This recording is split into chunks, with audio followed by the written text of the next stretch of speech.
Hello and welcome to Transforming Tomorrow, the podcast from the Pentland Centre for Sustainability and Business here at Lancaster University Management School. I'm Paul Turner. And I'm Professor Jan Babington. Jan, today we're going to focus a little bit on an issue we discussed slightly in the last episode of the podcast with Matt Healy, and that is Project Inspire. And so we're going to be joined in the studio by Dr. Joanne Larty, who's a senior lecturer in the Department of Entrepreneurship and Strategy, and her research takes in areas of sustainable and responsible entrepreneurship. And Joanne heads up Project Inspire, which, as you may recall from the Matt episode, is looking at good sustainability practice among businesses in our region. And I'm so delighted we've got you with us today, Joanne, because one of the things I really love about you is you're impatient. And I think that's a really good characteristic to have when we're wanting to transform the world. And so your work is looking at who's trying, who's doing it well, who's not managing to really transform the world but are talking about it a lot. And I think that'll be really important for us to see what good looks like in this space and what is possible. Hello, Joanne, and if you are so impatient, how come it's taken so long to get you on the podcast? That's my question. Surely you should have been wanting to be here straight away. Well, actually, I was asking that question myself, yes. But yeah, it's quite interesting that Jan picked up on my impatience very quickly. It's a positive characteristic. I think there's nothing wrong with being impatient. So tell us a little bit about yourself, your interest in sustainability and what's brought you to the work that you're doing. It's kind of a bit of a long history. My distant background is IT consultancy and marketing. Many years ago now.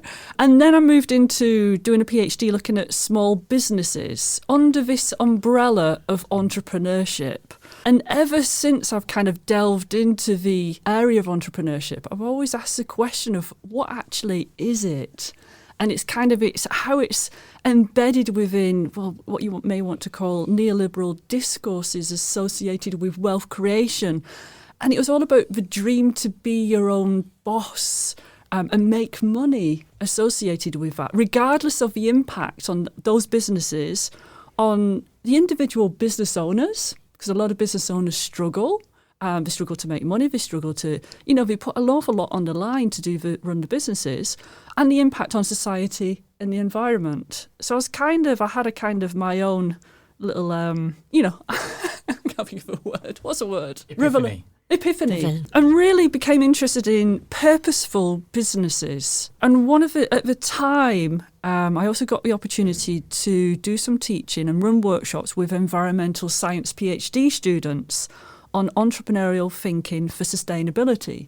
So really, because they're doing absolutely amazing work in environmental science, but didn't have the business knowledge, and how do you turn that actually into an opportunity and do good stuff for the environment, for society? So it is really a kind of eye-opener, really, to work with students who are so passionate about the stuff they do and to turn that into impact within the world.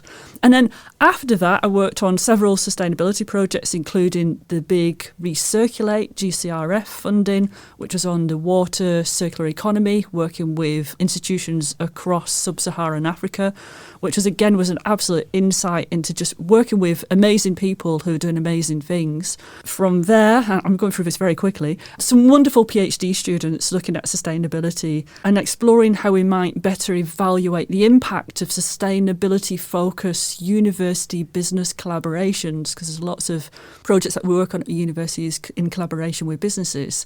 And what is the impact on a region? How do we evaluate how well a sustainability-focused university business collaboration delivers sustainability for the region? So there's really interesting ideas coming out of that, because we know that knowledge creation, knowledge sharing is absolutely critical to sustainability, to the future. And universities are seen to play a really key role in that as well, as facilitators of that knowledge creation and sharing. So that's a long history to bring me to now, where I am now, is working on the Inspire project. And this is working with sustainable businesses in Cumbria. It ties to my love for Cumbria itself, also with my research interests in this area of entrepreneurship and sustainability, and interviewing really pioneering businesses across Cumbria, so we can talk a little bit more about that, and understanding what sustainability means to them, why they do it, and what have been the main sources of knowledge and inspiration that have enabled them to do what they're doing. Before we get to looking at the specific project Inspire, then, just a little bit more about the task that's ahead of us to get to sustainable,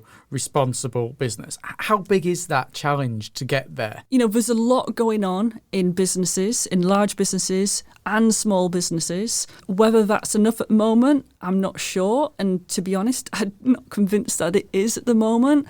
But I think the biggest challenge for businesses is that we know we need to reimagine how we go about doing business in different ways. But trying to say that to businesses, and in particular small business owners, is how can you move from doing what you do at the moment to reimagining what you do in a different way? You just can't get from A to B like that. So we have to go through the certain stages in between.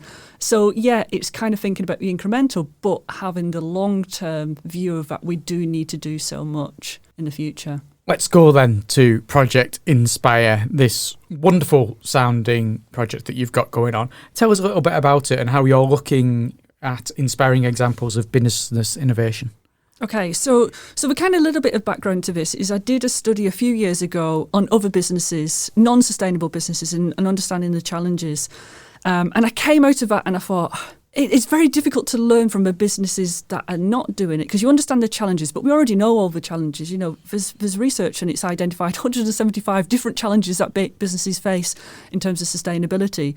So what I wanted to do is focus more on those businesses that are doing really amazing things in terms of sustainability and really pushing forward the boundaries and really pioneering businesses and challenging what's possible within business. So that's where I've been focusing. And it's taken me to all corners of Cumbria, and it's taken me to some businesses that I would have never heard of. And it's only through networks and through, you get to hear about these businesses through various people. And some of the stuff that they're doing is absolutely amazing. Can you tell us something about some of those amazing things that you are finding? I've found so much in terms of what we're doing, and I'm still trying to synthesise everything that has come out of these interviews with these businesses. I think there's 3 overarching findings. The first one is knowledge. Knowledge is absolutely critical. And I'm seeing a lot of these businesses, they've had either outside knowledge being passed through generations. They're also creating their own knowledge of what sustainability means because, they say, okay, we need to do this. How do we do it? They find that there's not that, it's not readily available how you do that. So the amount of research some of these organisations have done. But as soon as you start with the research, you start to uncover the complexity of sustainability. So which leads to all anxiety is like, well, which is the best way of doing this? Because we really don't know. The more what we know, the more what we realise that we don't know. And there's lots of contradictory information out there.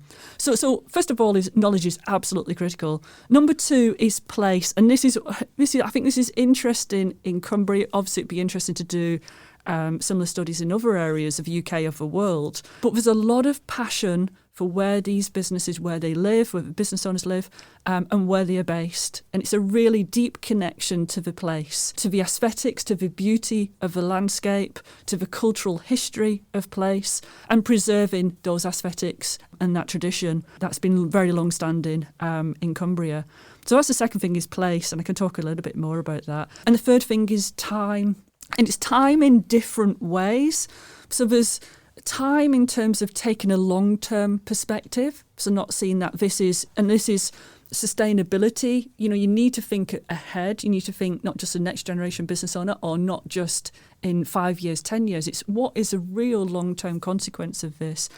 It's time in terms of starting small with a long-term view, because we know business owners struggle. To see that long-term view, reimagining business is really difficult. But it's also time in terms of the past and the future, and there's this really nice balance between not forgetting the past and the importance of culture and tradition and history and heritage and everything that makes Cumbria really special, but also looking towards the future and how can we change what we're doing, but whilst maintaining and keeping that rich history and tradition. So they're the 3 overarching findings. And at the same time, just very quickly, also seeing a lot of, there's a term, green hushing. So this is a fear of making mistakes. So when you look at some of these businesses, you won't see on the website that they're really sustainable, but the stuff that they're doing is absolutely amazing. And it's a fear of being called out. If they have a customer who says, hang on a minute, but you've got plastic bottle or plastic. And although we've looked at that and, we're still trying to find a solution, there is an absolute fear of making that mistake. So they're doing all the good stuff behind the scenes. The second one is anxiety about not doing enough. There's so much to do, and there's a lot of anxiety about not doing enough and not being able to do enough, or not having the control, so say you're renting a place, you don't have a control over some of your assets.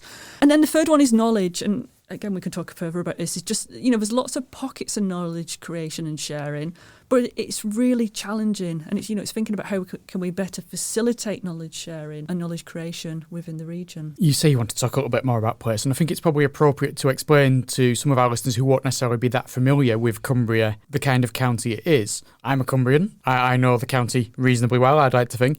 Outside of England, certainly, well, the UK, certainly, you tell people you're from Cumbria, you receive a blank look. But if you say you're from the Lake District, the Lake District, they know where the Lake District is and they know what the Lake District is, which can lead to a perception that Cumbria is just the Lake District, which is ignoring the industrial heartlands around the coast, all the way from where I'm from in Barrow, where we've got the shipbuilding and we used to have iron mining, and you've got the steel making down there, up through the west coast where you've got, again, mining towns, where you've got Sellafield and the nuclear industry there, all the way up to Carlisle. So you've got big towns there. Then you have got the area in the middle that is very much the tourist centre, but then you've got the east side of the county, which is in between the national parks. You've got the Lake District National Park on one side, you've got the Pennines, the Yorkshire Dales on the other, and it's just sweeping countryside that's sometimes empty but not necessarily part of the national parks.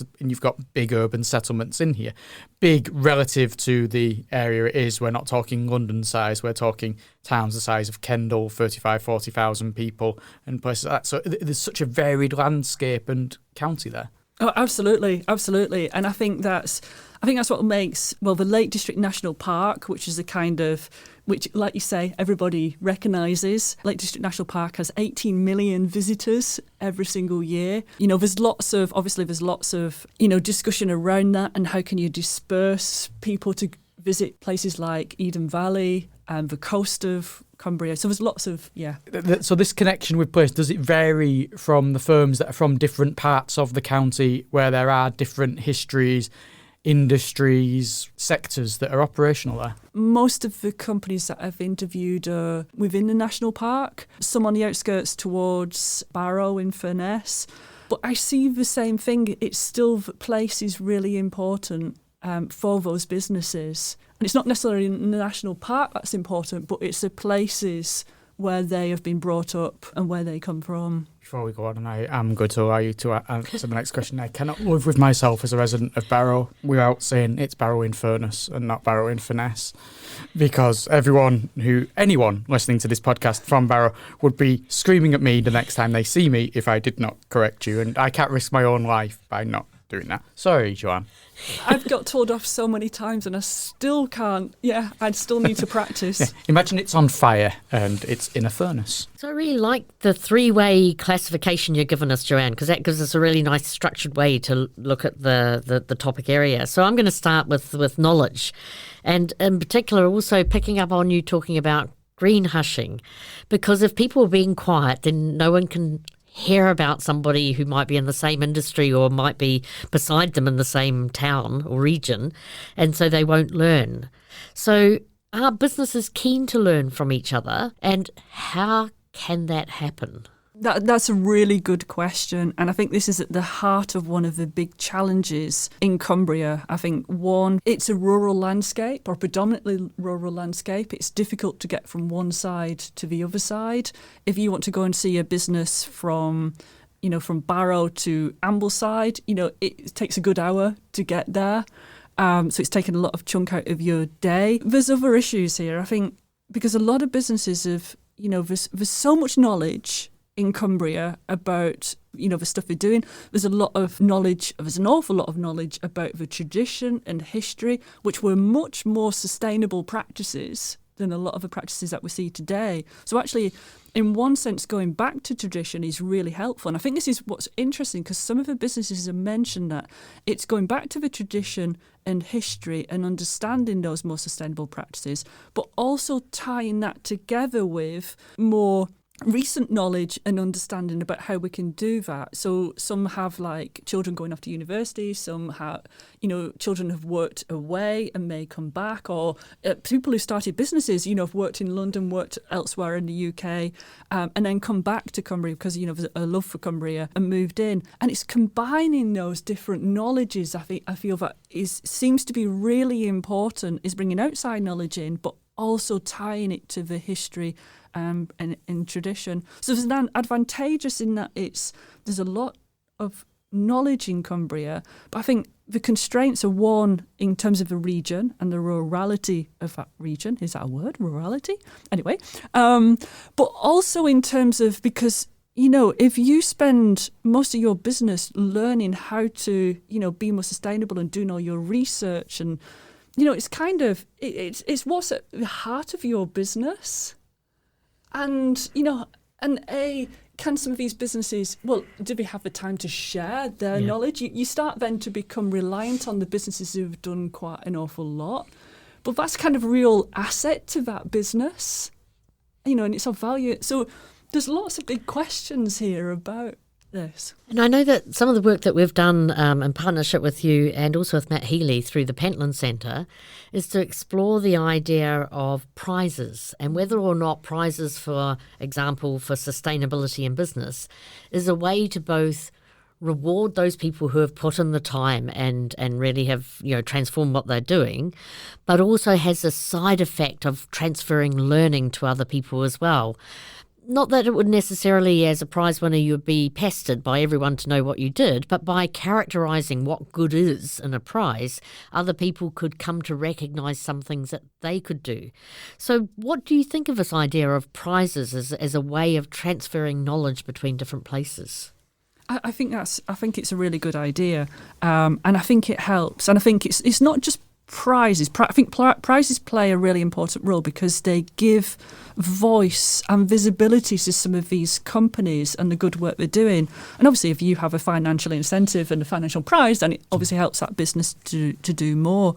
Prizes are really valuable because it does enable businesses it creates visibility for those businesses who are doing really good work. And understanding, I suppose it's also a symbolic of what is seen as doing good work. Then other businesses can say that is what is good in terms of the sustainability space, and that's what we need to be doing more of.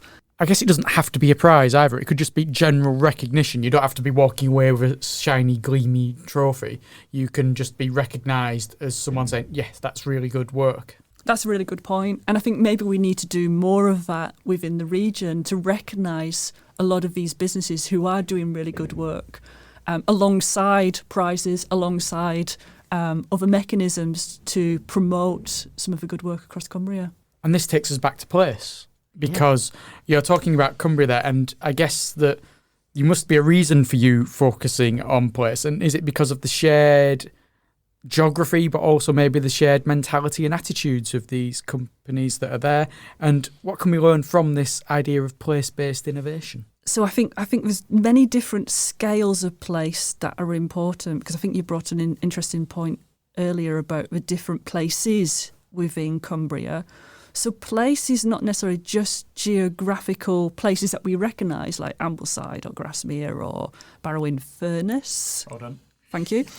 But it's also the places, some businesses, have come from farming traditions. So the place is the land that they own. It's what they do on that place. It's also the buildings and the way that they've renovated those buildings.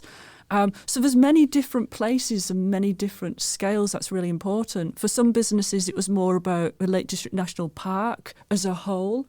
So every business was different in terms of which places were important to them and the scales of that place and the actual specifics of that place. Just coming back to your question about why is this important, I think it's interesting because I'm just thinking about some of the research that's been done in other areas of the world, other areas of the UK.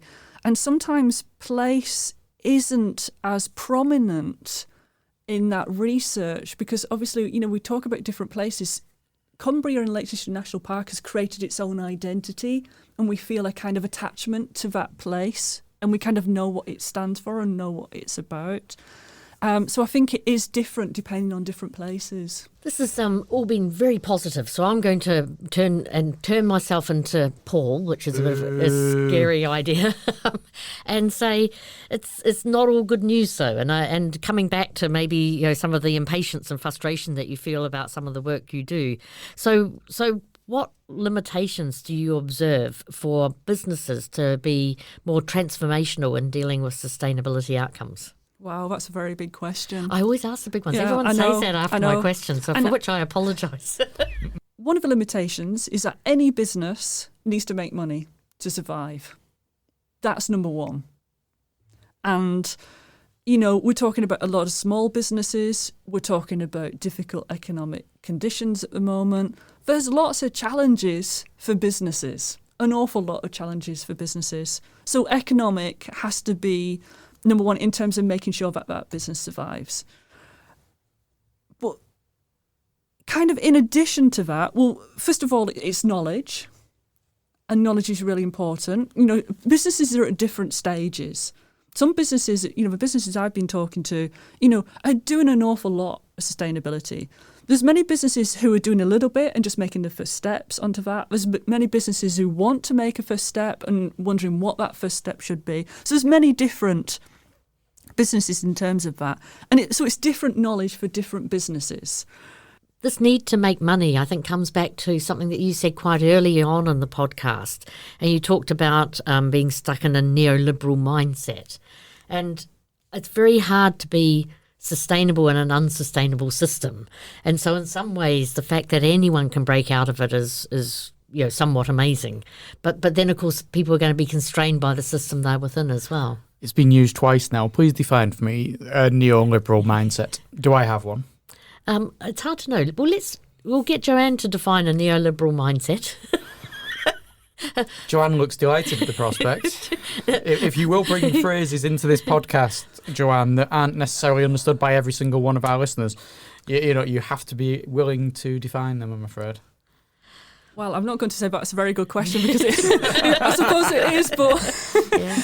Where do we start? It's how business has become, and everyday activities have become focused around consumption and production and focused on money and money alone and trying to consume and produce as much as possible and taking the resources of the world, as unlimited resources. That's in a nutshell where we're kind of coming from. That will do for me. I will allow you now to return to your previous question, Jan. Which was, how easy is it to be sustainable in an unsustainable system? And in particular, you identified that as a limitation because you have to make money. Have you seen that? And how do people try to break out of that framework? And I think this raises really interesting questions. So yes, some of the businesses and many of the businesses that I've spoken to have said it would be much easier if we didn't do sustainability, we could make an awful lot more money. But we could not get out of bed feeling that we're making a positive difference to the world. And that's what makes us get up in the morning. That's what makes us do the business. It's having that purpose. If this is just about money, then there's no purpose. And making money is kind of, it's not about anything really. So I think that's one. But I think it's, and we say this, we're stuck in a little bubble in academia and, it's so flipping hard to run businesses. There's an opportunity for entrepreneurs. And when I say entrepreneurs, I'm not talking about this is all about money. I'm talking about for me and there's a body of literature now that's highlighting that entrepreneurship is about making positive difference in the world and challenging what we're doing at the moment and bringing, whatever you want to call it, to market, but, new ways of doing things. So if we take that as being what entrepreneurship is about, bringing new positive ways of doing business, there is so much opportunity for entrepreneurs, and that's either new startups or existing businesses, to do so much good work by connecting some of the dots and making new opportunities for the existing businesses to do what they're doing in a more sustainable way. What I love about your characterization of that is that it reminds me of our conversation with Marion about leadership, which had that same feeling to it, that leadership can also create this dynamic towards a different sort of world as well. And from what you're talking about there, it brings us really to towards the end of the podcast and how hard it is to get these great examples and the great ideas and to spread them and to let them travel from one place to another place. And how can that happen? How hard is it? And what can we do to make that happen better? I really want to promote the businesses that I've been talking to. And I think we should make them much more as visible as whatever power we've got as a university to make that visible. I try to write as many articles as I can in Cumbria magazine and other magazines, and naming the business and letting the businesses have the voice in those articles. And maybe there's more we can do at the university on that. Alongside that, I think there's big questions about what the role of universities, of support organisations, of other institutions are in helping that. I don't think I have the right answer, but I feel that there's such a need to really explore how the university, I'm talking about Lancaster University, but there's University of Cumbria, there's many other institutions, how they can better facilitate it, how we can come together maybe. Maybe we need to start speaking to many other organisations here and thinking about how can we do this better. That's a great way to draw this podcast to a close. Thank you very much for joining us, Joanne. Thank you very much. It's been a really great chat. Well, next time we're going to be joined by Ben Harrison, who's the director of the Work Foundation think tank here at Lancaster University, and he's going to be telling us all about their research on insecure work. Until then, if you do have any questions, please do email us, pentlandcentre@lancaster.ac.uk. We'll see you next time. I'm Paul Turner. And I'm Professor Jane Babington.